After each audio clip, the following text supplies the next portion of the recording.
Yan, pasasabugin na namin yung ating solar dito po sa aming bahay. Wow, umilaw. Pinandar na po namin yung baterya. So, ibig sabihin, ayan, susunod, solar panel. Ayun, na-detect pa rin kahit na anong oras na.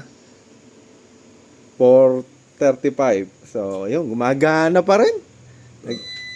Ayun, ibig sabihin po nung pagtunog na yon ay nagcha-charge na po kahit na hapon pa.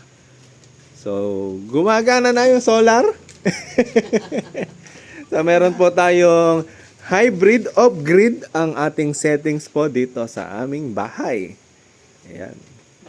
6 kilowatt hybrid off-grid. So, meron pong dalawang baterya na pinag-series. So, gandang hapon po. Ayun, gumana. Nag-ATS na. Automatic switching. Ayun, galing.